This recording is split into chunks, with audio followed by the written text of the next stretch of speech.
Welcome to ఉద్యోగ అన్వేషణ channel. 25th April 2024 editorial చూద్దాము. సమర్థులకు చోటు, అరాచకులపై వేటు. ఓటు గురించి ఇచ్చారు. సార్వత్రిక ఎన్నికల సమరంలో తొలి దశ పోలింగ్ ముగిసింది. ప్రజాస్వామ్య దేశంలో ప్రజల తలరాతను మార్చే విలువైన ఆయుధం ఓటు. ప్రస్తుతం యువతతో పాటు ఎందరో విద్యావంతులు బాధ్యతాయుతంగా తమ ఓటు హక్కును వినియోగించుకోవడానికి విముఖత చూపుతున్నారు. మరెందరో డబ్బు, ఇతర ప్రలోభాలకు లొంగిపోయి ఓటుకు అమ్ముకుంటున్నారు. దీనివల్ల అంతిమంగా సమాజానికి తీవ్ర నష్టం తప్పదు. 90 కోట్లకు పైగా ఓటర్లతో ప్రపంచంలోనే అతిపెద్ద ప్రజాస్వామ్య దేశంగా భారత్ నిలుస్తుంది. రాజకీయ అధికారంలో ప్రజలకు భాగస్వాములుగా చేయడం ద్వారా తమకు తాము పరిపాలించుకోవడానికి ఉద్దేశించిన ప్రభుత్వ విధానమే ప్రజాస్వామ్యము. ప్రజాస్వామ్యానికి ప్రాతిపదిక ఎన్నికల్లో ప్రజలు తమ ఓటు హక్కును వినియోగించుకొని ప్రభుత్వాన్ని ఎన్నుకుంటారు. అందువల్ల ప్రభుత్వ స్వభావము అంతిమంగా ప్రజలు విచక్షణతో వినియోగించిన ఓటుపైన ఆధారపడి ఉంటాయి. ప్రభుత్వం మంచిదైనా చెడ్డదైనా దాన్ని ఏర్పాటు చేసుకున్న ప్రజలే బాధ్యత వహించాలి. మంచి నాయకత్వం లేకుండా మంచి ప్రభుత్వం, సమాజం సాకారం కావు. మంచి నాయకులు సమాజానికి సేవ చేస్తే దుష్ట నేతల సంఘాన్ని దోచుకుంటారు. సమాజమే తమకు సేవ చేసే విధంగా మలుచుకుంటారు. మంచి నాయకులను ఎన్నుకోవడానికి, తద్వారా మంచి ప్రభుత్వాన్ని ఏర్పాటు చేసుకోవడానికి ప్రజలు చక్కగా ఆయుధమే ఓటుగా ప్రజలకు దక్కిన ఆయుధమే ఓటు. నేతలతో పాటు దేశము తలరాతనే మార్చే సత్తా ఓటుకుంది. ప్రజాస్వామ్య వ్యవస్థ పటిష్టంగా ఉండాలంటే ప్రతి పౌరుడు ఓటు హక్కును సద్వినియోగం చేసుకోవాలి. డబ్బు, బహుమతులు, ప్రలోభాలకు తలొగ్గి లేదా కుల, మత, ప్రాంతీయ అభిమానాలతో ఓటు వేయకూడదంటే భవిష్యత్తు స్వయంగా దెబ్బతీసుకోవడమే. ఓటు వేయడం అంటే భవిష్యత్తును స్వయంగా దెబ్బతీసుకోవడమే కదా మరి. అది చెప్తున్నారు. ఆందోళనకర నిర్లిప్తత. భారత్కు ప్రజాస్వామ్యం పనికిరాదని, పార్లమెంటరీ ప్రభుత్వ విధానాన్ని అమలు చేయడానికి తగిన సామాజిక పరిస్థితులు, ప్రజాస్వామ్య సంస్కృతి మన దగ్గర లేవని ప్రారంభంలో పలువురు పాశ్చాత్య మేధావులు, రాజనీతిజ్ఞులు అభిప్రాయపడ్డారు. తొలి ప్రధానిగా జవహర్లాల్ నెహ్రూ ఆసియా ఖండంలోనే ఒక ఆదర్శవంతమైన ప్రజాస్వామిక వ్యవస్థగా ఇండియాను రూపొందించారు. పార్లమెంట్లో కాంగ్రెస్ పార్టీకి తిరుగులేని మెజారిటీ ఉన్న ప్రతిపక్షాల సూచనలకు, నాయకుల అభిప్రాయాలకు నెహ్రూ తగిన విలువ ఇచ్చేవారు. తద్వారా భారత ప్రజాస్వామ్య ప్రపంచ రాజనీతిజ్ఞులు, మేధావులు ప్రశంసలు పొందింది. ప్రపంచ ప్రఖ్యాత జీవ శాస్త్రవేత్త జేబీఎస్ హాల్టేన్ బ్రిటిష్ ప్రభుత్వ ప్రజా వ్యతిరేక విధానాలు తూర్పారబట్టి ఇండియాకు వచ్చి ఇక్కడే పౌరసత్వం స్వీకరించారు. పౌరులెప్పుడూ ప్రభుత్వాన్ని ప్రశ్నించాలి, నిరంతరం జవాబులు రాబడుతూ ప్రభుత్వాన్ని జాగృతం చేయాలి. ఇండియాలో నాకు ఆ స్వేచ్ఛ ఉంది. అది భారత ప్రజాస్వామ్య గొప్పదనానికి హాల్టేన్ చాటి చెప్పారు. రాజకీయ స్వాతంత్రంతో పాటు సామాజిక సమానత్వము, ఆర్థిక అభివృద్ధి ప్రాధాన్యమిస్తూ సంకుచితత్వానికి తావులేని ఆధునిక భారత నిర్మాణం దిశగా దేశము ప్రస్థానం సాగిస్తున్న కాలంలో హాల్టేన్ ఈ దేశంలో జీవించారు. చట్టసభల్లో బయట రాజకీయ ప్రయోజనాలకు అతీతంగా ప్రజల కోసం విభిన్న రాజకీయ పక్షాలు ఏకతాటిపై పనిచేసిన కాలమది.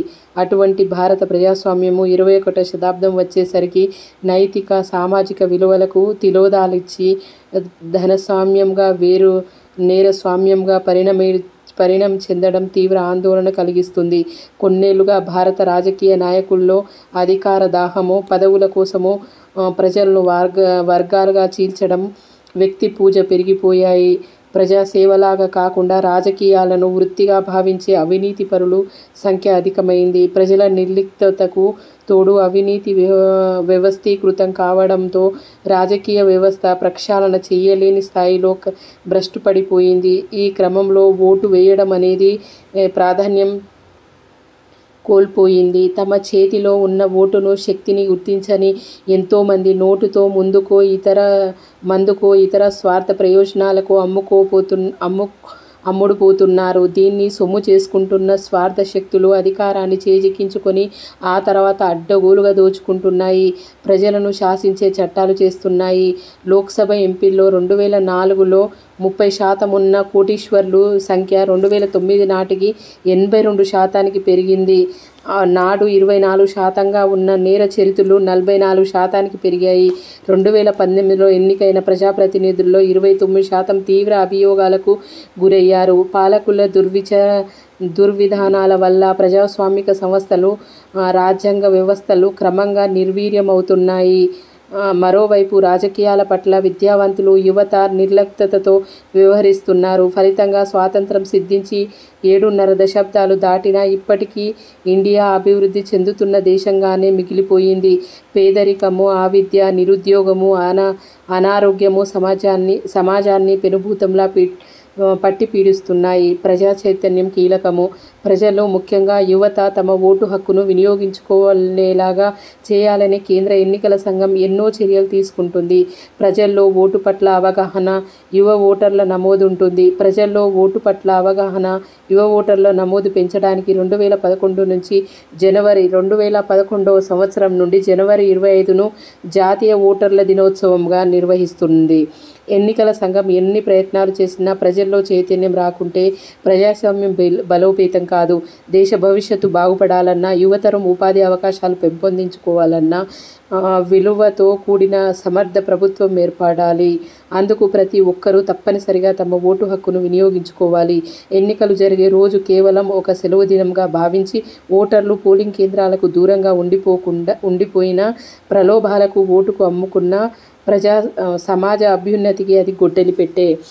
చాలామంది విద్యావంతుల్లోనే ఓటు వేయట్లేదు అనే ఒక నివేదికలు చెప్తున్నాయి. చాలామందిలో ఆలోచనలు, అపోహలు కూడా అవే ఉన్నాయి. కాబట్టి ఎక్కువ మంది ఓటును వినియోగించుకోవడము ద్వారా సరైన సమర్థవంతమైన ప్రభుత్వాలని ఏర్పాటు చేయవచ్చని అప్పుడు నెహ్రూ గారు ఆ కాలంలో ప్రజాస్వామ్యం అనేది సమర్థవంతంగా దానికి అర్థాన్ని ఇచ్చిందని, విదేశాల్లో పుట్టి పెరిగిన అతను హట్టన్ అనే అతను మన దేశంలో మనకు దేశం యొక్క ప్రజాస్వామ్యం గొప్పతనం గురించి చాటి చెప్పడం అనేది జరిగింది. ఇదండి ఈరోజు ఇచ్చిన ఓటు గురించి ఇచ్చిన ఒక విలువైన సందేహము. చూద్దాము నెక్స్ట్ ఆర్టికల్. బరి తెగిస్తున్న సైబర్ అసురులు.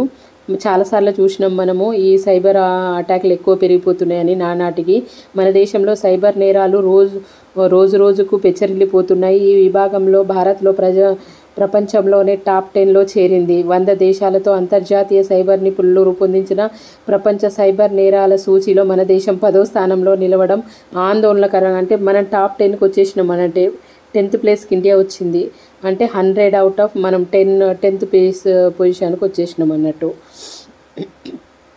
ఎలాంటి తరహా సైబర్ నేరాలు ఏ దేశాల్లో ఎక్కువగా జరుగుతున్నాయి అనే కోణము ఆక్స్ఫర్డ్, న్యూ సౌత్ వేల్స్ విశ్వవిద్యాలయము, ఈ రెండు ఆక్స్ఫర్డ్ను సౌత్ వేల్స్ విశ్వవిద్యాలయం దాదాపు 3 ఏళ్ల పాటు సమగ్ర పరిశీలన నిర్వహించి ఈ సూచీని రూపొందించింది.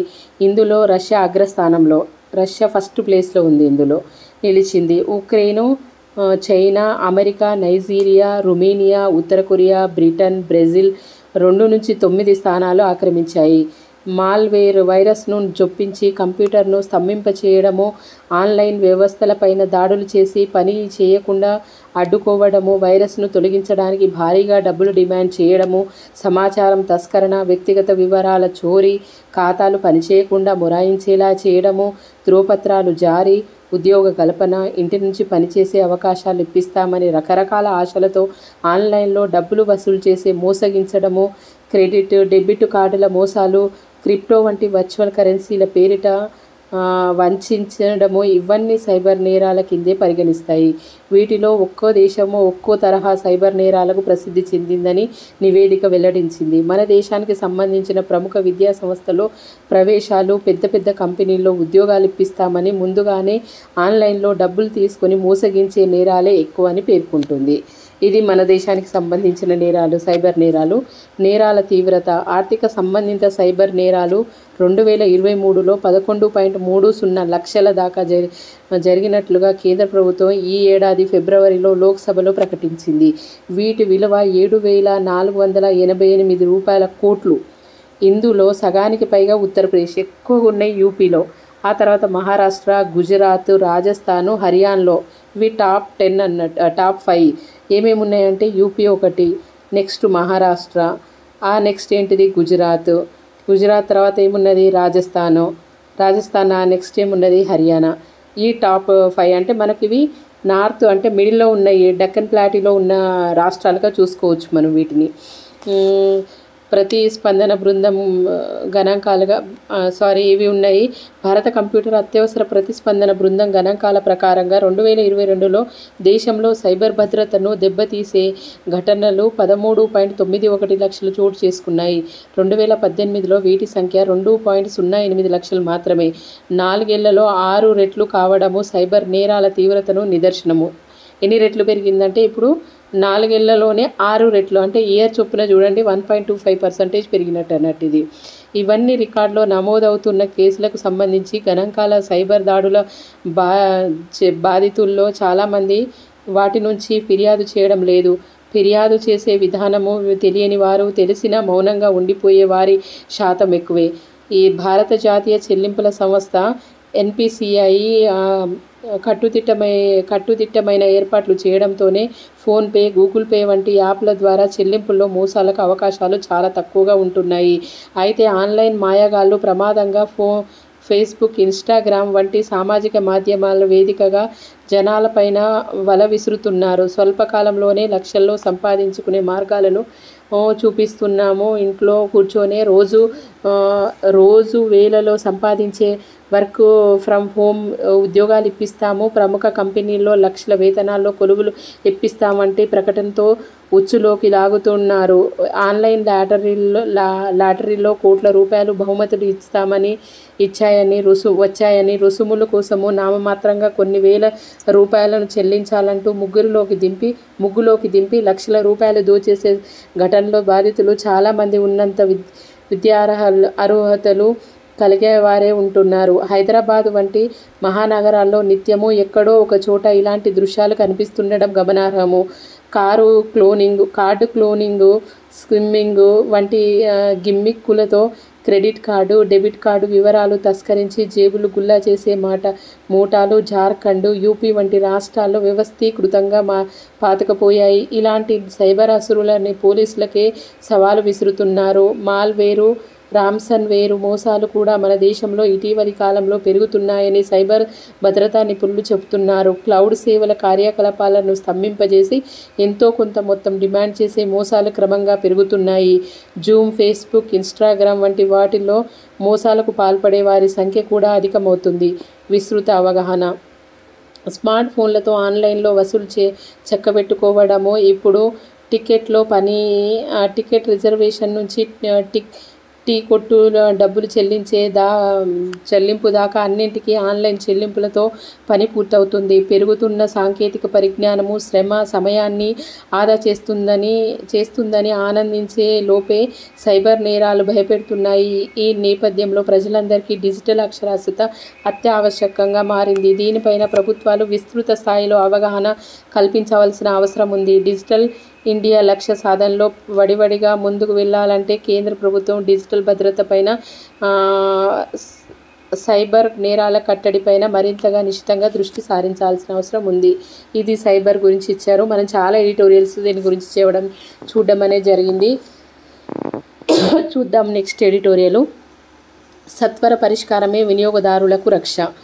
దేశ ఆర్థిక వ్యవస్థలో బ్యాంకులు కీలక పాత్ర పోషిస్తాయి. కొన్ని సందర్భాల్లో బ్యాంకుల సేవా లోపాలు, తప్పుల వల్ల వినియోగదారులకు తీవ్రంగా నష్టపోతున్నారు. ఇలాంటి వాటి పరిష్కారము రిజర్వ్ బ్యాంకు పలు నిబంధనలు విధించింది. ప్రస్తుతం భారతదేశంలో 137 షెడ్యూల్ వాణిజ్య బ్యాంకులు 1,500,000కు పైగా శాఖల ద్వారా సేవలు అందిస్తున్నాయి. వీటిలో జాతీయం చేసినవి, గ్రామీణ, ప్రైవేట్ రంగ, విదేశీ బ్యాంకులు ఉన్నాయి. బ్యాంకింగ్ నియంత్రణ చట్టం 1949 ప్రకారంగా బ్యాంకులు అప్పులు ఇవ్వడానికి డిపాజిట్లు సేకరించాలి. అకౌంటింగ్ సిద్ధాంతం ప్రకారంగా డిపాజిట్లు ఇచ్చిన వారికి బ్యాంకులో అప్పు పడినట్టుగా లెక్క. అదేవిధంగా బ్యాంకుల నుంచి రుణాలు పొందిన వారి నిర్ణీత సమయంలోగా అప్పు తీర్చాలి. అందువల్ల బ్యాంకులు ఒకే సమయంలో రుణగ్రహీతలకు దాతలుగా వ్యవహరిస్తున్నాయి. వీటితో పాటు లాకర్ సదుపాయము చెక్కుల జారీ వంటి ఎన్నో సేవలను బ్యాంకులు అందిస్తాయి. ఈ క్రమంలో బ్యాంకుల సేవ లోపాలపై ఎన్నో ఫిర్యాదులు తలెత్తుతున్నాయి. వీటిని పరిష్కరించడానికి రిజర్వ్ బ్యాంకు 1995లోనే ఓంబడ్స్మన్ వ్యవస్థను ఏర్పాటు చేసింది. అంతకుముందు బ్యాంకుల సేవా లోపాలపైన సివిల్ న్యాయస్థానాలు ఆశ్రయించాల్సి వచ్చేది. అవి తెమలడానికి చాలా సమయము పట్టేది, ధనము వ్యయమయ్యేది. ఓంబడ్స్మన్ వ్యవస్థలో ఫిర్యాదు నమోదుకు ఎలాంటి రుసుములు చెల్లించవలసిన అవసరం లేదు. 2021 దీన్ని మరింతగా పటిష్టం చేసి కేంద్రము సమీకృత ఓంబడ్స్మన్ వ్యవస్థను తెచ్చింది. అంతేకాకుండా 2018లో అన్ని బ్యాంకుల్లో అంతర్గత ఓంబడ్స్మన్ వ్యవస్థను ఏర్పాటు చేయాలని రిజర్వ్ బ్యాంకు ఆదేశించింది. రిజర్వ్ బ్యాంకు నిబంధనల ప్రకారంగా ఏ ఫిర్యాదు అయినా 30 రోజుల్లోగా పరిష్కరించాలి. ఒక ఫిర్యాదు సంబంధించిన బ్యాంకు నిర్ణయము వినియోగదారులకు వ్యతిరేకంగా ఉంటే ఇలాంటి వాటిని అంతర్గత ఓంబడ్స్మన్ పరిశీలనకు పంపించాలి. దీని నిర్ణయమే అంతిమము చెల్లుబాటు అవుతుంది. బ్యాంకుల సేవలపై కేంద్రానికి పలు ఫిర్యాదులు అందుతాయి. వాటిని రిజర్వ్ బ్యాంకులో వినియోగదారుల సంరక్షణ విభాగానికి పంపిస్తారు. అక్కడ ఫిర్యాదులు పరిశీలించి సంబంధిత బ్యాంకులకు నోటీసులు ఇచ్చి సమస్యలను పరిష్కరించేలాగా చూపిస్తారు. వినియోగదారుల కమిషన్ల ద్వారాను బ్యాంకు వినియోగదారుల ఫిర్యాదులను పరిష్కారం లభిస్తుంది. అయితే ఓంబడ్స్మన్ వ్యవస్థ కంటే ఇది కొంచెం ఎక్కువ సమయం తీసుకుంటుంది. లాకర్ల సంరక్షణకు రిజర్వ్ బ్యాంకు సరైన మార్గదర్శకాలను రూపొందించలేదని Amitabh Das Gupta versus union bank of India కేసులో సుప్రీంకోర్టు తమ అసంతృప్తిని వ్యక్తం చేసింది. 6 నెలల్లోగా దీనికి సంబంధించిన మార్గనిర్దేశకాలను రూపొందించాలని రిజర్వ్ బ్యాంకు ఆదేశించింది. దానికి అనుగుణంగా 2021 ఆగస్టులో లాకర్లను రక్షించే పూర్తి బాధ్యతను బ్యాంకుకు ఏ విధంగా చేపట్టాలో రిజర్వ్ బ్యాంకు మార్గదర్శకాలు జారీ చేసింది.